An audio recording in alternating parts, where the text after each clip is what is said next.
Okay, so thank you again for spending an hour with us today. I know your time is valuable, so we want to make it well worth your time. Today we're going to be covering part 2 of the SolidWorks What's New in 2016 presentation. So what we're going to cover today is some of the core functionality of sheet metal weldments. We'll cover that with a table of contents here in just a moment. Just a quick word before we get started for any of you who are new to these presentations. My name is Darin DASI, and I've been with DASI Solutions for just short of 20 years now. When I began, we had 3,000 SolidWorks users worldwide, and we currently have now just over 3 million. So it's been a tremendous ride, and I really just consider this my first 19 years. Excited to see what the next 19 years are going to come with. I'm a two-time Model Mania champion winner. We have a couple other guys in our company that have also won that contest, and we're very big on being certified as much as possible, and we take classes just like everybody else, so we try to pass that knowledge along to you. I'm a dad and a husband, been married just shy of 20 years also, got married just after I started with DASI, and currently have 21 chickens. As of Tuesday, our new ones are here, so I apologize if you hear some chirping. They're outside my door right now, and they're happy as can be. So let's go ahead and talk about what we're going to get into today. Now, there's a webinar that's already up on YouTube currently that is part 1. We did that last Friday. Today we're going to be covering the part 2 stuff, and if you notice part 3, we'll cover that next Friday. So make a note of the things that are there. Please go ahead and attend that one as well. But today we're going to focus on the center column there. So first thing we're going to do is hit our sheet metal functionality, and great new enhancements obviously with each of these sections. Then we'll touch on weldments and a brand new function called Flatten Surface. In fact, we put that in SolidWorks 2015, but it's really worth noting and showing you exactly what it's about. We'll talk a little bit about 3D printing. It's a brave new world out there for manufacturing, and 3D printers are a big part of that. So we want to go ahead and cover that with as much detail as we can. And then we're going to have some fantastic assembly functionality. I got a couple of data sets on that one that'll show some really great workflow improvements that really get around some of the hassles that you deal with editing parts, making changes, and some of the things that you have to deal with as geometry updates. So great stuff there. And finally, we'll finish this section with our mate controller, which is a brand new function in SolidWorks 2016 this time around. So let's go ahead and get started.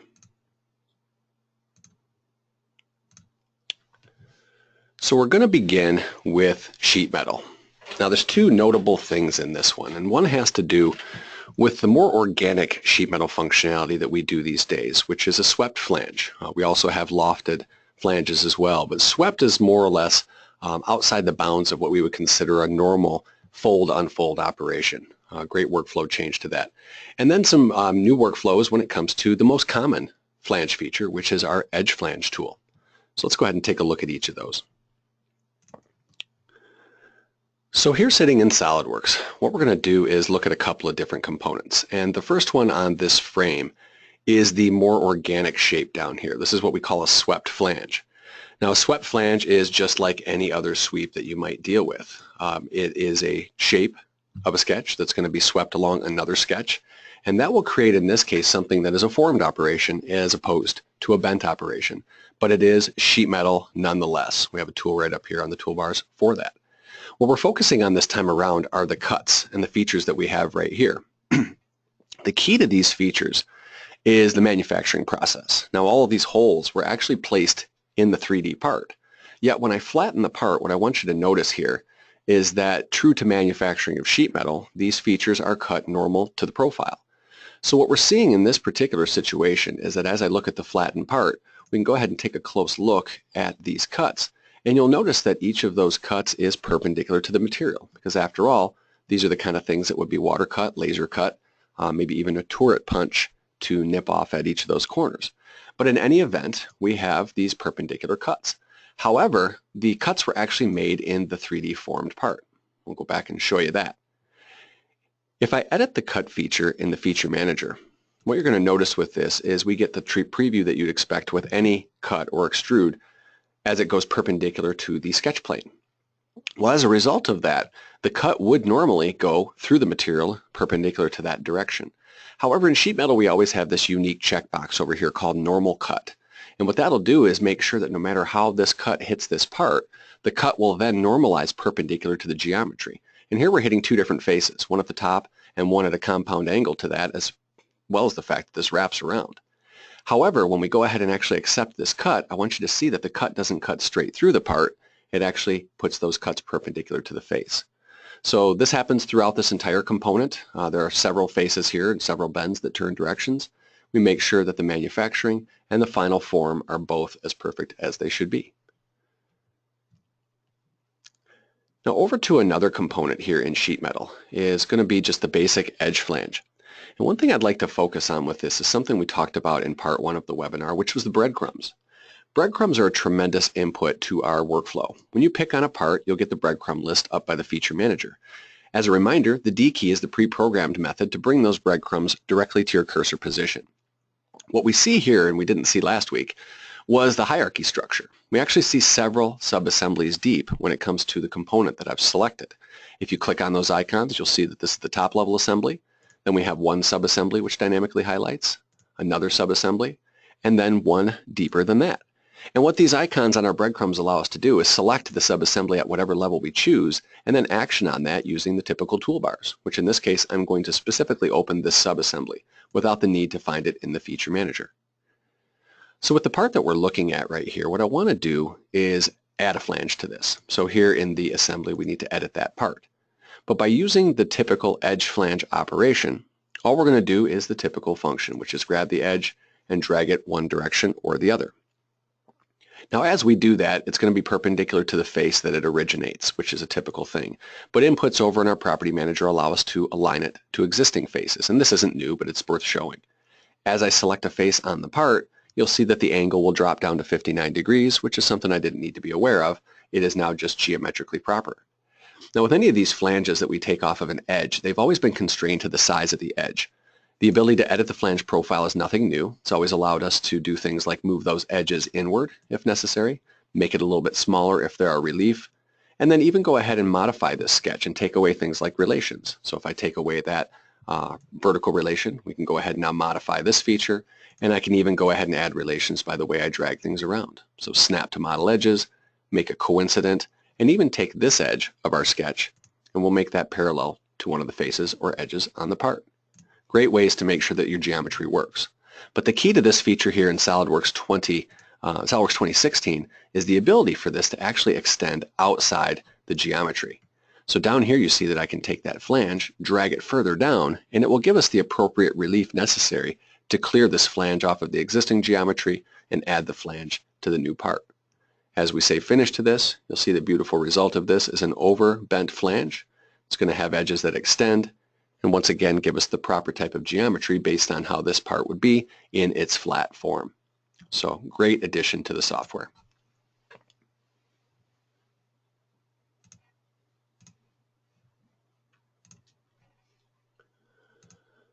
So next we're going to go ahead and get into our Weldments tool. Now there's a lot of good stuff here and it's all about convenience and quicker access to the features. So first thing you're going to see here is that the size list is going to be organized. And I don't need to necessarily show this, but Windows tends to organize things differently because numerically, if you see 1 through 9 and then see a 10, 1 and 10 are usually adjacent to each other in a Windows folder because there's no leading 0, making 1 a 0, 1. And that's something that we struggled with Windows. But what you'll see is that any profiles that are in these pull-down lists for your Weldment members are going to be in numerical order, in size order. So conveniently located, you don't have to sift through those in a very odd way. What we also have is a prioritization. And as you use things, you'll notice that they're actually going to jump to the top of the list. And again, prioritize those simply based on the fact that they've been used. So in extensive lists, it uses the frequently used ones up at the top. So let's get into a few things and show these live.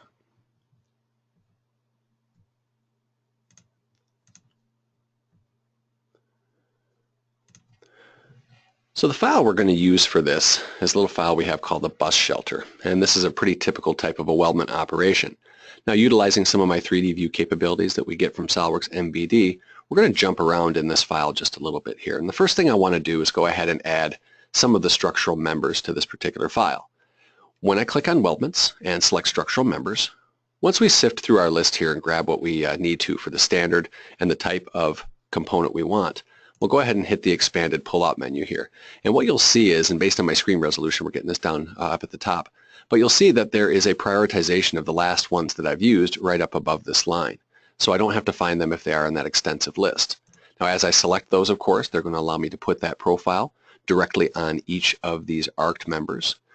This isn't new. ARCed members have been supported for quite a while. That's fantastic when you're doing things like tubing for a frame for a dune buggy or a car or a motorcycle. But what's important about this is that with our profiles, there's a new checkbox over here that allows us to actually transfer the material directly from the profile. Now the one I've selected, I didn't happen to have that set up. But if you have your 2D sketch profiles, whether they're configured or individual, with a material defined in them, that material can then immediately transfer directly from the structural steel profile that you select. So that sets your file up for more proper mass properties as we move forward. End caps is something that we've been doing for quite a while, so they're nothing new, but end caps on an ARCed feature have a different behavior. As you add an end cap, you simply select the end face, and there are choices for an external cap, an internal cap, and then this new cap that we have here that's actually going to be fully internal, but more of an offset internal. You have a thickness of the cap, which is typical, but then there's also a depth operation that allows you to put it inset as far as you'd like. Now, regardless of what happens on this end cap actually goes perpendicular to the geometry. So if we pull up a quick section view here, what you're going to notice is that as I look at the geometry, it's perpendicular to the shape. And more often, or more importantly, there are reference dimensions for that depth, which can also be edited, either manually or through some instant 3D, which is how I prefer to do this. But this allows me to make a change to the depth of that, and you'll notice it does travel along that arced profile and keeps the constant offset as we'd hope it would. So great consistency that we get from that feature there. This is a multi-body part, and with multi-body parts, we now support something that we have supported in Assemblies for a few releases now, and that's called tab to hide. Showed this a little bit in the first webinar as well. As you hover over a body, you could simply tap the tab key, and what you'll see here is that that body will then hide. And as I tap additional tabs, you'll see that each of those bodies hide. Now the typical show operation on something like this is actually holding down Shift and hitting Tab, but you have to be hovering over where that component happens to be. So on small components that can be a challenge because if they're invisible it's difficult to know where they are. However, if you can click Control, Shift, and Tab, we'll actually get a transparent preview of all of the components that happen to be hidden. Therefore, if I want to show it, I just click on it and it will re-hide. And even the part that happens to be obscured here, I can go ahead and click on that one, and the end cap will also re-hide as a result of that operation. So great new interface functionality when it comes to each of those. Now something we added in 2015, which is worth noting here in 2016 because it was sort of midstream to the release, is when you go to a weldment cut list and go to the properties of any of these cut list items. One of the things we've always done is we've given you the length of the given member, and that's important because when we do a weldment cut list we want to know the actual raw size of any of the members we're talking about. But what we've also been doing for a little while now is giving the cumulative length for the like size members. So here we have the total, which is insignificant or significant compared to just this member. But as we select additional ones that are the same profile, you'll notice that the individuality shows. But down here at the bottom, the cumulative for that same profile, the 60 by 60, is going to be constant because once again it's all of them added together. Good stuff though.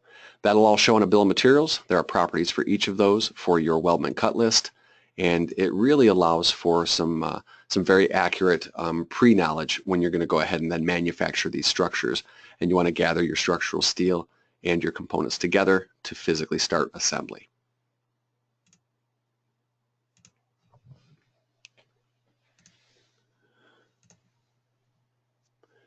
Next thing I want to cover here is a feature that's worth showing, but I have to make the note that this is actually part currently of only SolidWorks Premium licenses, and it's called Flatten Surface. Now what happens with this is that the Flatten Surface functionality allows us to take an organic face and give us what is more or less a flat blank of it.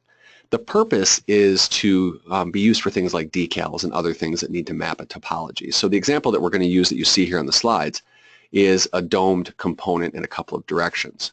Now, as you know, with a bottle or a tube or a cylinder, you can wrap labels around those types of primitives all day long. But when you have compound directions, that's where things become much more complicated.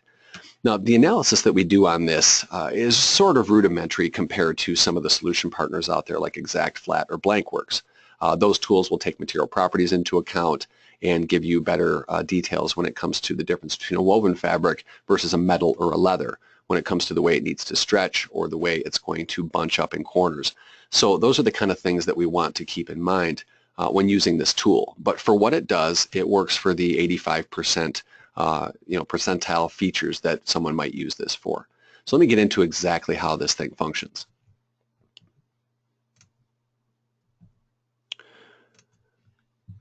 So this component right here is the one that we're speaking of, and actually we'll isolate it by taking the plastic component and bring it into its own window.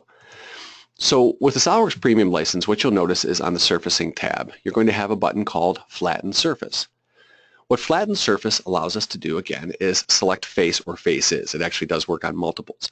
But by picking a face and then giving it a reference edge, which is just going to be a stationary edge more or less, it will then give us a flat representation for what this represents.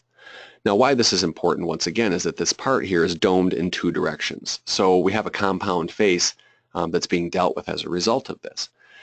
You can not only flatten the faces, but you can also add additional things like edges of that face. And here I like to go ahead and use my lasso tool to select pieces of the arrow that we see here on this flat face. You can see that as I lasso around each of those are now going to be added to the overall flatten itself. So nice preview that we get with each of those. Once that's done, you simply say OK to this. And when you say OK, it's going to give you an actual surface. It's not just a representation or a simulation, but it will give you physical geometry for this. And this is geometry that can be used for a DXF or a DWG out later. What you can also do with it, though, is right-click and show the deformation plot. And this is really where the rubber meets the road on something like this. What we have are color-coded values of the stretch and the compression, or in other words, the tension in the stretch areas. And this gives you an idea of the residual stress of putting something like a Mylar decal, which has little flexibility, onto this multi-directional domed face. Now, I can exacerbate this even a little bit more just by taking one of the dimensions of the sketches and making that quite larger, which in this case, the way they're built, is going to dome the entire part 5 more millimeters and actually take it from 0.1 stretch and 0.19 compression all the way up to about 5 times each. Really, again, exacerbates that quite a bit. And we want to reduce or remove any of these residual stresses so that our decals would fit properly. Well, one method to do that is actually within the Flatten Surface function itself. Now, what we have right here on the screen is a part that's got a couple of split lines. Now, what I'm doing next here could be represented with sketches as well. But what I want to do is relax this flattened surface by putting some relief cuts in it. So by selecting the relief cuts box, I can use split lines on the part to be able to then inject a place where the separation can occur within this flattened surface. So what happens with that is it now takes the residual stress and allows it to remove, because this flat version of this surface, once mapped to the organic dome topology, will now come together. So as these things naturally wrap around the corners, you'll see that they will then rejoin those edges once they hit their home position. Once I go back into the plot, you'll see that the residual stresses and all the reds, or most of the reds and blues, are removed as a result of this operation. So that's really what we're looking for. Now, in the end, I can right-click on the surface, export it to a DXF file immediately, and what that would do is then give us a nice DXF file that's going to actually show us the outside flat profile with a 1-to-1 scale that we can simply give to a laser cutter, plasma cutter, vinyl cutter, if you have the same kind of a thing, and that will then cut out this profile for us. So great end-to-end functionality with that.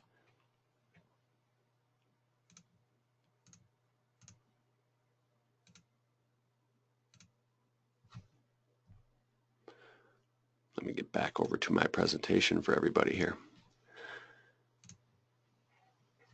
Now, this is a topic that's been coming up more and more, and as odd as it might be, 3D printers are regarded as a somewhat new technology, and that really couldn't be more further from the truth.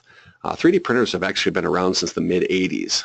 It's just that the price has come down and availability has gone up, just like it was with laser printers and DVD players and any cutting-edge technology. Well, with Windows 8.1 starting and with Windows 10 now, what you can now do is print the part directly from the SolidWorks window. Now, some 3D printers have that capability anyways, and they'll give you an interface directly on your SolidWorks part where you can control things like layer thickness and resolution and speeds, and even temperatures in some of the preprocessors. But with this tool here, what it will do is give you the opportunity to orient the model on whatever your printer's build platform happens to be. So it's aware of that based on simply hitting File Print, just like you would with a 2D file. You hit File, Print 3D, and then it would give you a list of 3D printers that are available to you.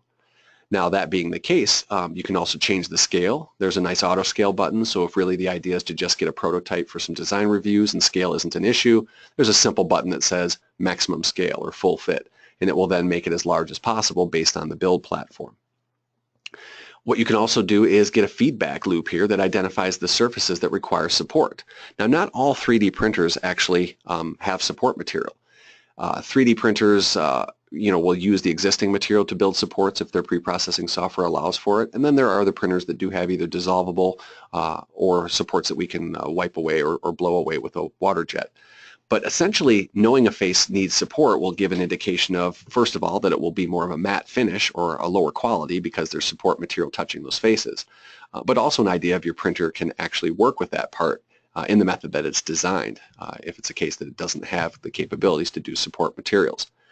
You can also do a simple thing, which is a real view graphics function here called display striation lines, and that's just an overlay of a mapping that shows you what you would see on an FDM or an FFF type of a printed part here where we're doing the fused deposition, and you'd see the layers and the the heights of those based on the resolution of the part.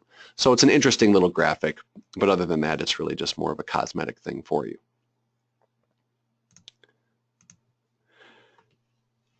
Next thing we'll do here is go into assemblies. Now, I got quite a bit of things to show here, so we're going to spend some time on a couple of these data sets. But this is really a great deal of fantastic functionality. Better workflows when change occurs in many cases.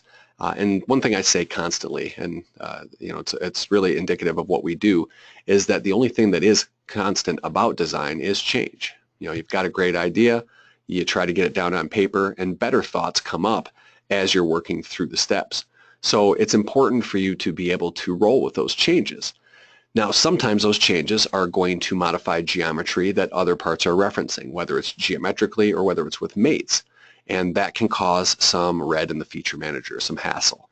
So a lot of these things I'm going to show today are going to improve the workflows when changes occur, but also give you very quick access to features and functionality and capabilities that you had to go through several steps to access in the past.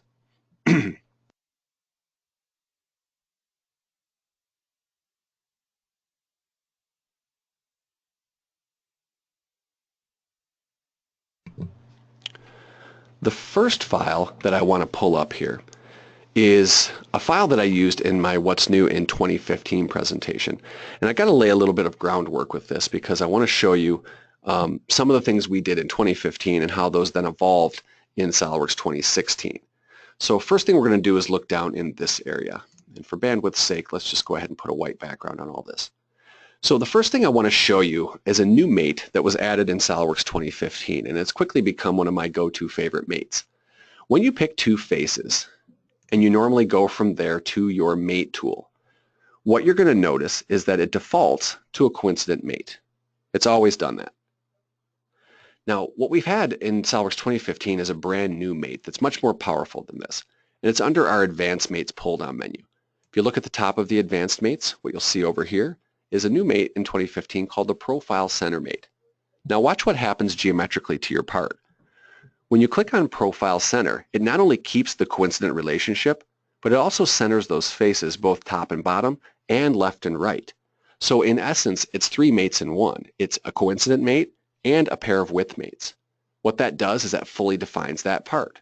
So the part that we have connected to that right now actually shows without a negative symbol in front of it. It's a single mate, but it does fully define the part. I absolutely love that thing. Well, we've given you quicker access to this now in SolidWorks 2016. So if I go ahead and select two faces, we've added this tool a while back called the Quick Mates, which pop up on your Quick Mate toolbar. And at the end of that is the Profile Center Mate. So by going directly to that, you'll be able to see the profile, and then you'll also be able to change the orientation based on the fact that this thing is a prismatic mate. So prismatic faces, excuse me.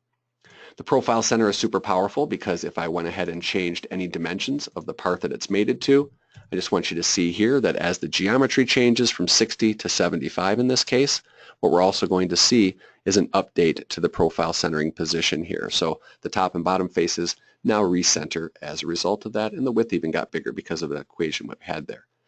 The profile center is also a super powerful mate when it comes to fasteners.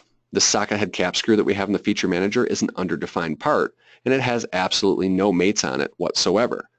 But by using the profile center, what we can easily do here is grab not the faces for a concentric and a coincident, but the edge at the bottom of that face's head. And that's essentially a 2D profile, a circular 2D shape. If we grab the same type of 2D profile here on the hole, which again is the edge of the hole, not the concentric or coincident faces, we're now prompted with a profile center mate. This will then locate that part directly flush with the face as well as centered in that hole. And as a fastener or something with a round type of a mate to it, we also get the addition of a nice button here called lock rotation. Absolutely awesome. This is now one single mate fully defining a fastener. If you look over in the feature tree, you'll see that that fastener now has the negative symbol removed, and the folder underneath that indicates one single mate. So fasteners themselves are one of those offenders when it comes to performance issues, especially with large assemblies. And it's usually because we have two mates controlling location and then another mate usually between a flat face on the hex head and some arbitrary plane or a face, and we make those parallel in order to remove the open degree of freedom and show this part fully defined. Profile Center will take care of all of that for you. Now out here on another part, this is another 2015 function that I want to go ahead and talk about for a second. And it has to do with when changes occur that then trickle through your feature tree and break mates. So let me set this one up for you. What we have here is a situation where the hole on the inside of this bracket is a little too small. In other words, this case it was a raw machined part and it hadn't been honed out or bored out just yet. But because of that, we now have an issue that we need to fix.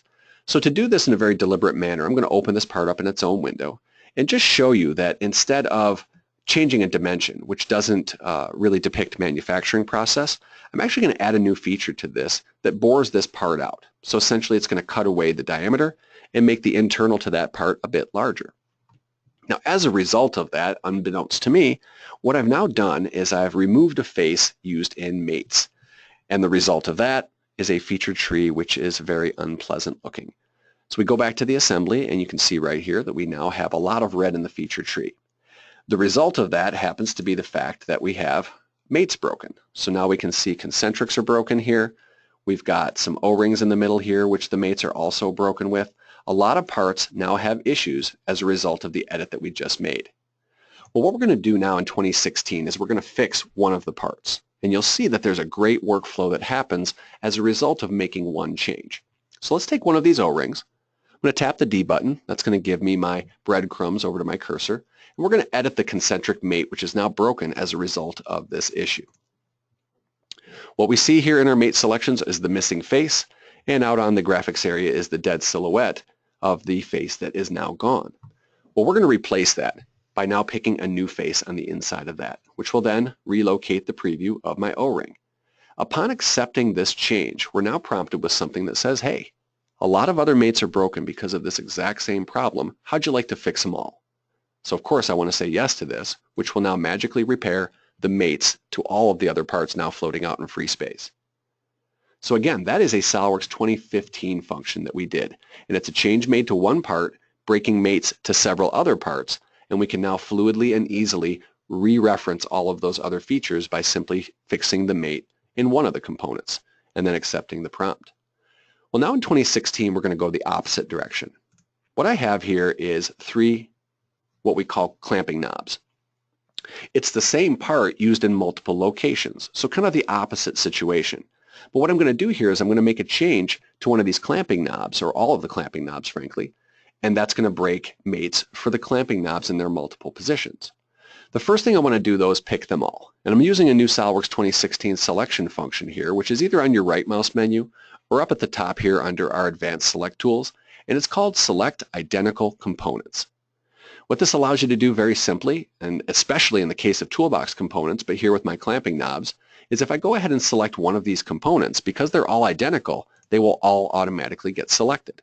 This is fantastic because if you have 50 socket head cap screws, you can use this tool to pick one of them and then action on all of them. Well, with this, I'm going to quickly change the configuration, and we're just going to jump to it. By changing the configuration here, I'm actually changing the configuration of all three selected components. And what we're doing on this one is changing it to a shaft that's a different diameter or different feature. As a result, a bunch of these mates get broken. And this is, again, the opposite because we're now changing one component in multiple places, therefore the mates of that component in multiple places are now broken. So let's fix this now. I'm going to take one of these clamping knobs, and once again, editing the concentric mate here, what we're going to find is that we have that missing face issue. Well, as I repair this one component and re-reference the shaft and the inside here, you'll notice this part now goes back into position. Well, once I'm happy with what I'm seeing right there on the screen, I'm going to accept this. And I'm again prompted with the same type of thing, but in a different scenario here. Yes, I would like to replace the mates on all of the other parts used in other locations. And by selecting that, all the other places where those clamping knobs are used will now jump back into their mated positions properly. So in that case, it's easy to change a part which is used in many different places.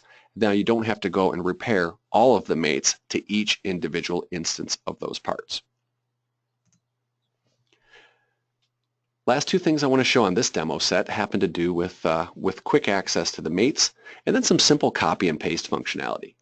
So the behavior that happens with your Quick Mates toolbar now has changed as a result of what you pick, and there are new mates available with that tool. So by picking two faces on the screen with the control key, I now have a toolbar that now includes the profile center. This one didn't happen before. If I use my control key and select a third face, what we're now prompted with is a symmetric mate. So that's quick access to that tool we didn't have before. If we then go ahead and select a fourth face, what we're now going to be prompted with here is the width mate. And then that will go ahead and auto-center the faces amongst each other. So quick access to tools on the toolbar that we did not have access to before.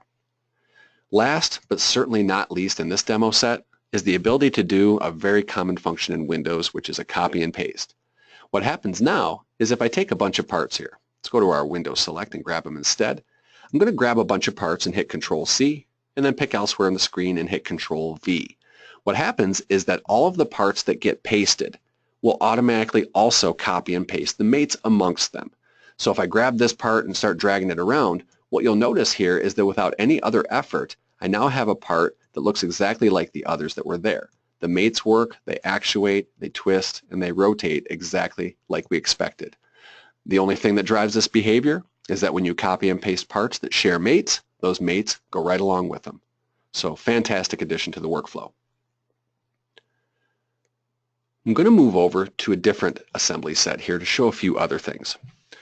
The first thing that I want to do on this knuckle kit assembly is I'm going to insert a component, and we'll go through the very deliberate method of clicking Insert Components up here on our toolbar. Now this component isn't open yet, so I want to browse for it. And when I browse for it, we're simply going to go and grab this one here called a bronze bearing.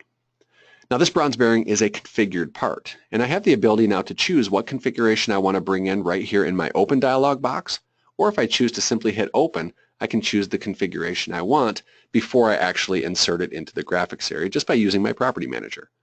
Once I select the one I like, click in the graphics area and insert that part. Now there's a behavior that's happening now with assemblies, and this is the default behavior. If you don't like it, I'll show you a way to turn it off, but I find it absolutely stunning. And that's when you go ahead and just do a basic mate. When you click your mate tool now, the first part that you select to participate in this mate will automatically go transparent. And that'll make it much easier to select through that component to grab things that might be inside it or obscured. Now in this case, both of my parts are quite visible, so this one's easy. However, the next mate that I want to do happens to do with aligning a hole in that bushing with the Zerk fitting that we see on the screen currently. By clicking the hole on the Zerk fitting first, what happens is my yellow part goes transparent, And now with no other effort, I can easily select the hole that I need to mate concentric to it just by picking through my transparent part. Now this will happen no matter what you do, but if you don't care for it, and preference is preference, I'm not going to argue with that. If you simply scroll down to the bottom of your mate tool, you'll notice some options down there, one of which is, simply put, make first selection transparent. Feel free to deselect that, and then that setting will be persistent the next time you go ahead and grab your mate tool. If we take a look out on this part a little further, I'm going to do a few more mates like that. So as I select the component here, once again, first part goes transparent. Second part in this case is out in space, so that's no big deal. However, on the next mate, this is going to be a problem because that bearing face is now internal to the yellow block. So here as we select a face on the yellow block first, you'll see that it makes it tremendously easy now to select through my transparent part and be able to go ahead and grab the mating face on that brass bushing or copper bushing there. Very easy to do, but a great addition to the workflow. If you don't want to use the transparency or if it's not necessary for the circumstance, simply ignore it. Now I have an assembly floating out in space. I'm going to use breadcrumbs to open that subassembly without really knowing the structure in the feature manager. And I'm going to do that by selecting a part within the assembly. Now if I hit the D key there, what you're going to see is that I have overall assembly structure and then the subassembly that we have participating with this part. By picking the part, I can access the subassembly, and by picking the subassembly from the breadcrumbs, I can action on that subassembly specifically, like maybe opening it up in its own window. Well, we also have a new function here that's called the component preview window. What that'll do is take this subassembly or any selected part, and it will break it off to the side here in its own separate window.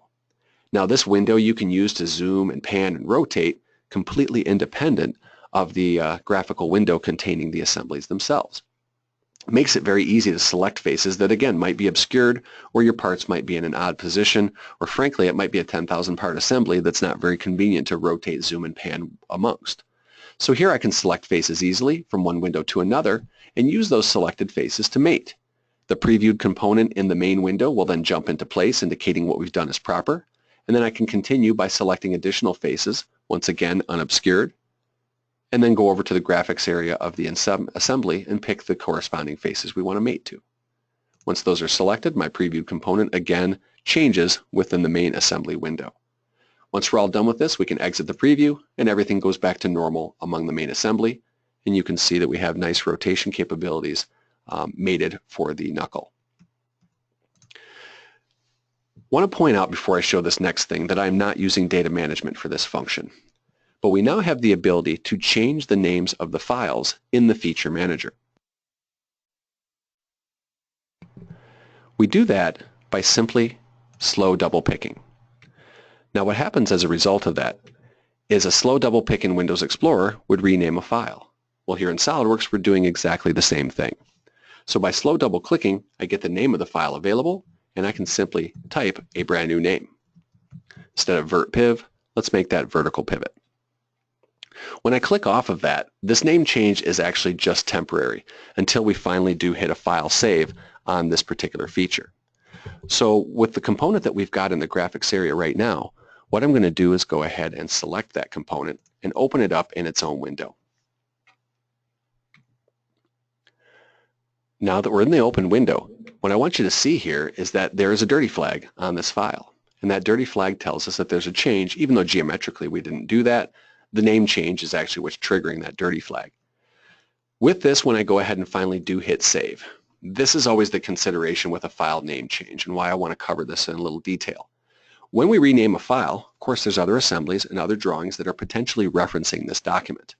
Now what this will do is take the name change and then trickle that update down to any other reference documents that are currently open in this session of SolidWorks. Now currently open is an easy thing because we would have done that update anyways. But the trick here is to deal with the files that aren't currently open. And that's what it says down here. It says to avoid broken reference documents that aren't currently open, select Update Where Used References and search for those files. So if we want to change the name of this file and we want the drawings and other assemblies referencing this file to now re-reference to the new name, by clicking this checkbox we can do a search. Now you can add folders at whatever level that you'd like here. What I'm actually going to do on this one is add a folder that's in a different location altogether. And as I do that, when we go ahead and click on search, it's going to roll through and find things at these different locations. So over here what we see is there's a drawing on this one. Maybe I'll add in one additional folder here really just to emphasize what's happening. We'll search on this one. And I've even got another file up there which is actually the 2D drawing of a completely different name, but it utilizes this assembly. By saying OK, that drawing and that other assembly looking at the old assembly name will now re-update and look at the new assembly name. When you get deep in the design process, many times there might be features that you've tried and decided that they wouldn't work for you. So in a lot of cases, people will either cut them out or they will suppress them but leave them in the feature tree. You now may, at the part or assembly level, right-click on the name of the part or assembly and go down to something called Purge Unused Features. What this will actually do is go through your feature tree and find things that are suppressed and unused in all configurations. It allows you to simply scrub those out, clean up the assembly, and simply move on without having extra data and extra reference geometry within that assembly. Here's a sketch, an axis, and a plane that we created but never used for anything. So it's nice to be able to see those and use those as necessary. Or get rid of them right now, knowing that we're at the end of the design and they are extraneous.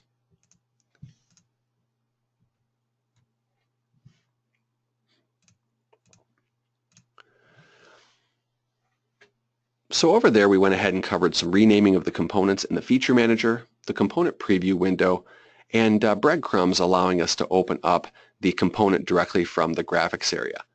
As I mentioned, the purge functionality works whether you're in a component window or in an assembly window. It works the same though. In a component it's going to go through and find features that are unreferenced and unused in any other configuration and simply delete those out of your feature manager. The last thing I want to cover with assemblies has to do a little bit more with Toolbox specifically. Now Toolbox is a super powerful tool. It's built into every seat of SolidWorks Professional and Premium, and it is something that allows you to not have to design things that are already defined. And anytime you're spending time reinventing the wheel, it's just a utilization of time that you could put towards better things. So the Toolbox is a comprehensive library of all the fasteners that the Machinist Handbook dictates. And it allows you to narrow it down to things that are only purchasable, where when you manually create a fastener, you're essentially building something that you may have to manufacture for its final end use, which really ups the cost of those things. Well, Toolbox is also one of those things where you add to the file count quite often, and you end up with dozens, if not hundreds, of the similar components or identical components. So I want to cover something that we showed in that first assembly demo set, which was making a change. And we'll come to that as we go. But as you change or swap out fasteners, there's always considerations about swapping fastener sizes versus fastener types and what that actually does to your mates, similar to that first example. So let's go ahead and hit each of these. So back here in this assembly, let's just focus down in this lower area. And I'm going to go ahead and pull up the Toolbox. It's in your design library. Once again, it's part of every professional and premium license. The first thing that I want to show with Toolbox is very convenient access to repetitive functions. And that is a new folder here called Favorites. Now you can add anything to the favorites that you'd like. Simply browse through to a particular folder, a particular standard, maybe to a subfolder. We'll go into retaining rings, and maybe I'll go to external retaining rings. And when I go ahead and expose my favorites folder up here, I can take any one of these retaining rings individually, and oops, I've dropped it into my graphics area. Let's not do that. Let's go ahead and grab that retaining ring and drop it up into our favorites folder. So right from the bottom pane up into the favorites folder, and then that now adds to something at the top level, so I no longer have to sift through the folder structure to find that. To utilize features off of Toolbox, it's a very simple drag and drop. As I grab my hex bolt and drag it into the window, you'll notice the generic preview of the default size. But one of the beauties of Toolbox is that it auto sizes as you drop it into a hole. As I drop it into this small hole at the bottom, it's going to auto mate, so the snap to fit smart mates come into play. But if I take it out of that smaller hole and drop it into this top hole, what you'll see here is that there too it will auto size. So once I hover over the hole, it will give me a concentric and a coincident mate, but then it will up it to a purchasable size that fits that hole. So Toolbox is a very, very smart tool. When we drop it in place, we can then go ahead and choose purchasable lengths. So if I roll this around to the back a little bit, we have a nice instant 3D arrow here on our triad that allows us to drag it out, but it will only snap to those lengths that are available commercially. Once I've accepted the size that I want and we say OK, we now have an additional preview attached to the cursor that I can simply smart mate into every subsequent hole. So by clicking into these holes right on the edge, it will add a coincident and concentric mate and auto-locate those components. So now that we've got multiples of the same component, let me set up this scenario. We're going to do an edit, and the edit is going to edit all of these parts simultaneously. So the first thing that I'm going to do here is I'm going to window select, and I'm going to window select all three of those parts. Now I can modify the components that I have multiple selected while holding the control key down. So we have a multi-pick. If I now right-click with the control key still held on one of those components, I can do things like edit toolbox components, and you'll notice in the feature tree all three of them are still highlighted. When I open up the edit toolbox components bar, I'm not just going to change the size, I'm going to just completely change the fastener type, which will really depict a pretty common situation out there. But the main thing that happens here is because I'm switching from hex bolt to a socket head cap screw, I'm basically changing the face IDs, and inevitably that's going to break the mates that are currently existing. But that's okay. I'm going to say OK to this. Let's go ahead and choose our size. So here we'll use an M24. The one I've got out there is microscopic. But you can see that as I pull this out, I'm modifying all of them simultaneously. Once I'm satisfied with that, I'm going to accept the change in the component. And this is where the problem now becomes apparent. What we now have are three components in which all of their mates, all the concentrics and coincidents, are now broken because we basically changed the entire part out. We've swapped it for an apple from an orange. Well, what I'm going to do is be lazy, be efficient, however you want to use the terms, but I'm going to get the job done quicker than we've ever done before. I'm going to edit and fix two mates on one single component. So for this first part here, let's go ahead and re-reference the bore of the part here. That's going to give us our concentric. Green check mark over here indicates that that is now repaired. I'm also going to go ahead and repair the coincident by selecting the flat face on the head of the bolt, which will then put it into the proper position as well. Now at this point, I've only got 3 fasteners, but think of this as 100 fasteners. I'm pretty bored and pretty intimidated by the work I have to now do. So I'm just going to bag out of this and say OK. Well, now SolidWorks says, great. There are other components that are identical to this, just like those clamping knobs, that have broken mates as a result of a feature change. You've repaired one of them. How'd you like to update the rest? When I say OK to that, my other fasteners will now magically jump back into their holes, and we now have our concentrics and our coincidences fixed immediately and in one operation. So from an efficiency standpoint, that is a tremendous change to the software, in which was previously quite a daunting and time-consuming task.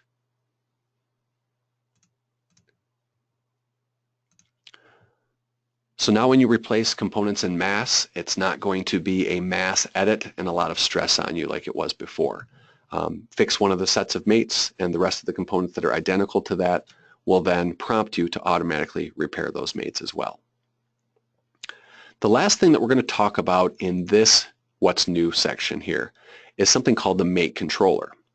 Now, many people out there have assemblies which might be shown with different configurations depicting things like extended and retracted positions if hydraulic cylinders are involved, or in a more complex situation like this robot, maybe many different positions that this robot might hit throughout its extent or its range of motion.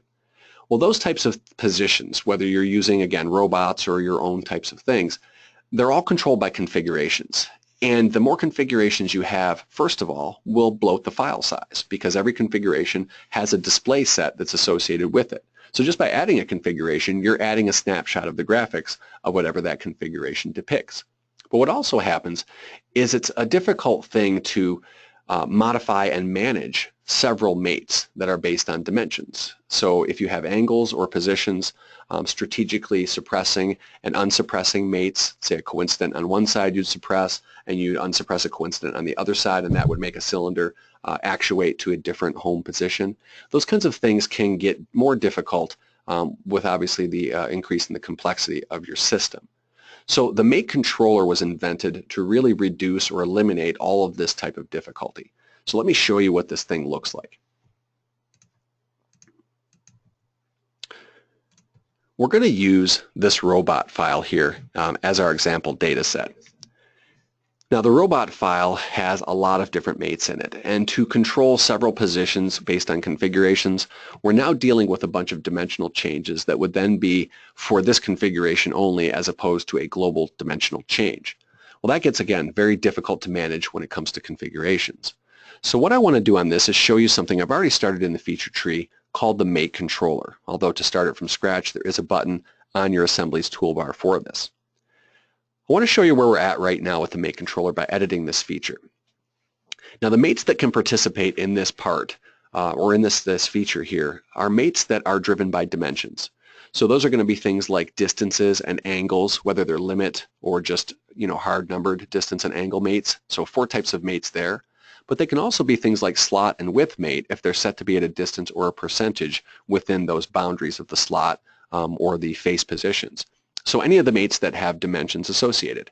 Now I've renamed these mates from things like distance and angle just so it would look a little nicer here, but we have an elbow angle, wrist twist, which is another angle dimension. And when you select all of the mates, they then have inputs that show up down here in your property manager.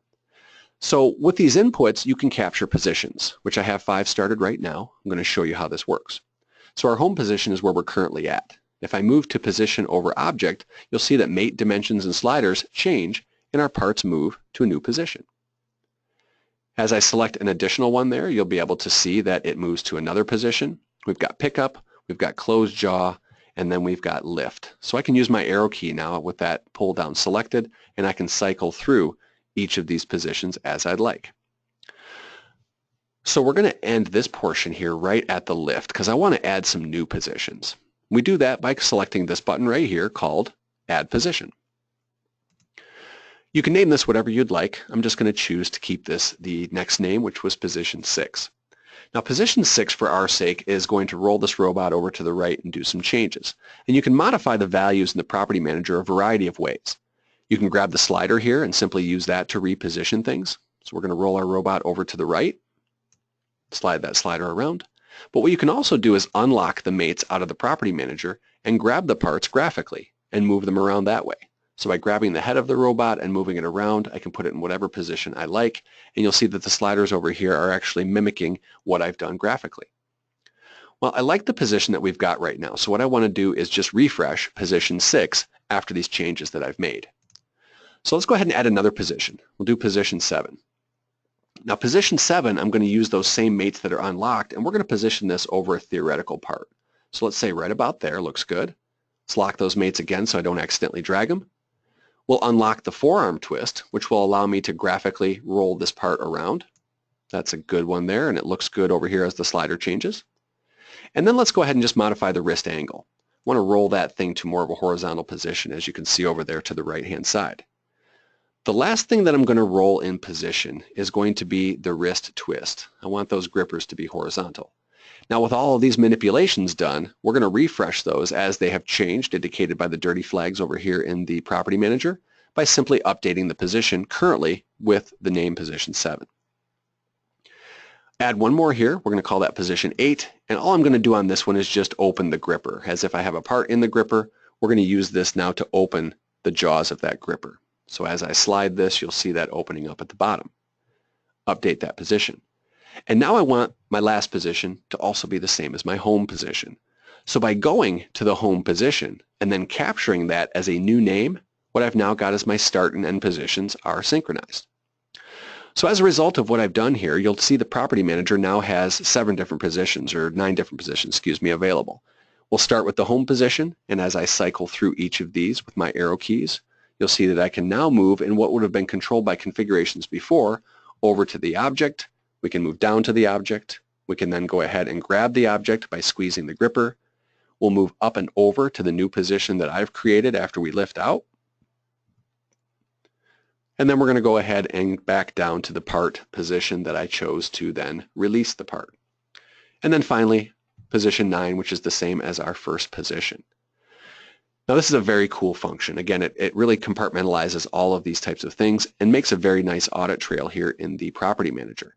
But it does get better from here. Down at the bottom of this, what you can also see is that there is animation capabilities. And this probably won't play very well over the GoToMeeting, But as I said, I'm recording this, so if you look at it on YouTube later, it's going to be completely fluid with what's happening on my screen without the stress across the web bandwidth. But what we have here are seconds between positions, and that's how we can sequence the timing that we're using to make this entire thing happen. By hitting play, we'll actually see that this assembly will then run through all of its degrees of freedom based on the stop positions that we have there on the screen. And again, the dynamic part of this is going to be more visible on the video than it will be here on the webcast. So check that out later, but essentially it's going to move through that process. Now with this tool, what I can also do is choose to save this out as an AVI file. So like our explode views or our SolidWorks animator, I can kick this off in as many frames per second in whatever aspect ratio I like, whether it's the screen size or a fixed known size that you would use for screens. And if I had photo view turned on, I could also do this as a rendered, fully photorealistic rendered type of an animation. So those work very nicely. The rub on this is that this feature here does not go out through eDrawings, at least not yet. However, there is a method for this. One thing an eDrawing does support is it supports animations. Now in every seat of SolidWorks, so that's standard, professional, and premium, you can go to an animation motion study. Now one of the challenges with animation has always been that animating mates is a really tedious process. Well, down here what you're going to notice is that there are no animation key points anywhere within this time frame. But using the wizard, we now have the ability to use the mate controller inputs here as the inputs for a wizard-based animation. What that means is as I click on next, I can choose to add key points. I can choose my start time to be right there at 0 in this case. If I had other animation elements already there, I could choose to animate it starting down the line a little bit. But when I go ahead and say OK to this, it will then go ahead and create movements for every single one of those mates inside my animator. So as I calculate this, you'll actually see the fluid animation taking place up here on the screen. Once again, that's obscured a bit by the webcast. But it's created all of these motion points and all of the movements in between in a situation that would now be supported by eDrawings. So once I have this animation timeline created, I can drag it left and right, and you can then see things move. And I'm going to go a little slower here so that the webcast does catch up with that. But this is now something that if I save this file out as an eAssembly, a person on the other end would be able to click animation, and they would be able to see exactly what you're seeing on the screen, in their phone, on an Android tablet, on an iPad, or on any computer, whether it be Mac, Unix, Linux, or Windows, every operating system. So it's a great way to disseminate this information out to the masses.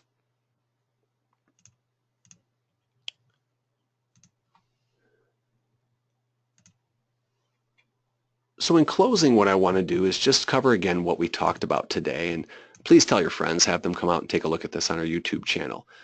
We covered sheet metal functionality, great enhancements to organic parts, as well as the addition to the most commonly used feature, which is the Edge Flange tool.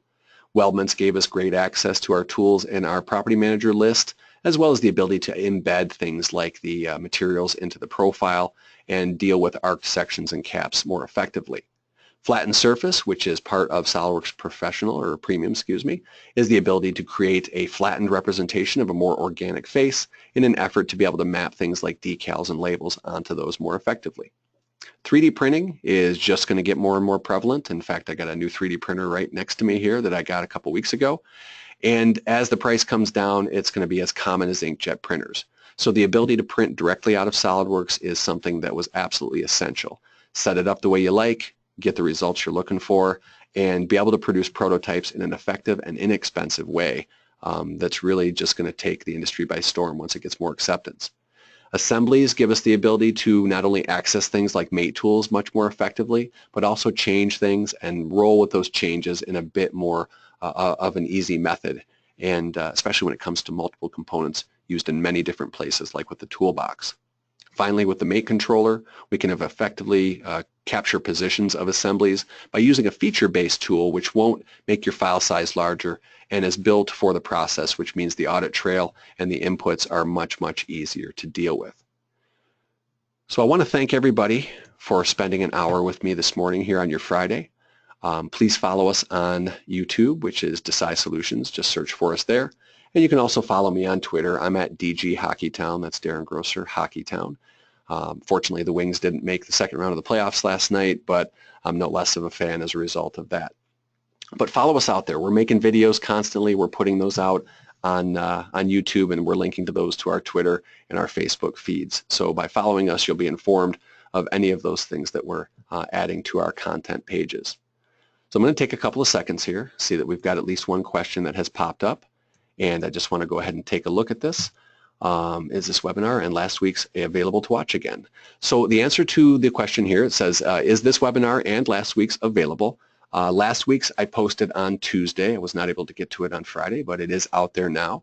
This one I will format and I will upload before day's end. So we'll have that available to you. Generally, marketing will send out messages, and you'll see those in your email if you are part of our marketing streams. But with this type of thing here, if you just go to our DASI YouTube channel, you'll be able to see this right away.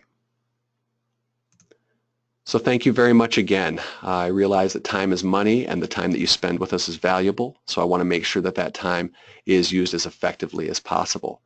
So we appreciate it. Let us know if you have any questions. Feel free to contact technical support when any issues come up, whether it's as simple as a how-to or as complex as an installation or stability issue. We're here to help, and we're waiting for your call.